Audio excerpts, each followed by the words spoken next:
those ideas. And we talked about the jailings, right? Now again, for Southern whites, you know, the communists inspired civil rights, but you know that doesn't make sense, right? I didn't need a white guy in Moscow telling me segregation was horrible, right? So again, to justify jailing black folks, or these are criminals, that's their nature. So again, these arguments are based on genetic, now it's zip code, it used to be your gene code. You can't say that in mainstream codes, but there's still whites who believe that. That there's a gene that makes us can't get IQ scores, there's a gene that makes us jump through the roof, there's a gene that makes all this other nonsense, okay? And we joke around, let's be honest, right? But that's the trap, right? There's a gene that makes Asians good in math, right? So there's this belief. Remember the book, The Bell Curve? Right? A group of scholars supported that book. So there's studies, they want to fund studies in these conservative think tanks. Why these black folks keep messing up? But I'm going to give you reasons. What's the argument? Systemic argument. Okay? All right, so prison population, 350,000 in 1970. So what happened?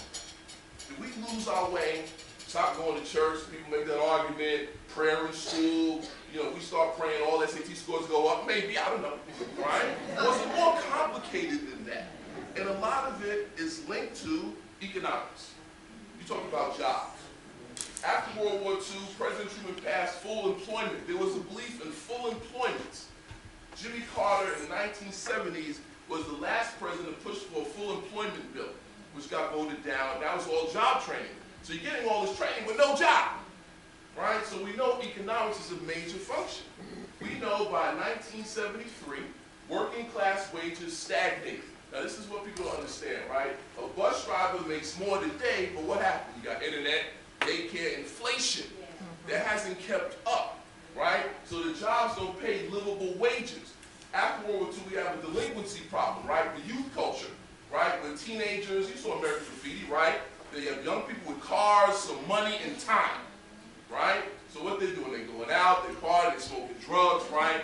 Black folks now moving to New Haven, New York, okay? And they're being teenagers, but they're treated as what? Criminals. That's what young people do. They turn up, as they say, right? But now the young people in Philadelphia, New York, delinquency. So as early as JFK's administration, the government's trying to deal with juvenile delinquency, okay? We see that during LBJ's administration, this whole war on crime starts to take place, even before Nixon. So while there was a fight on the war on poverty, they interpreted the race rebellions in Philadelphia 64 and Watts as criminal acts. And Johnson put millions of dollars in local police to protect folks against what? Protesting.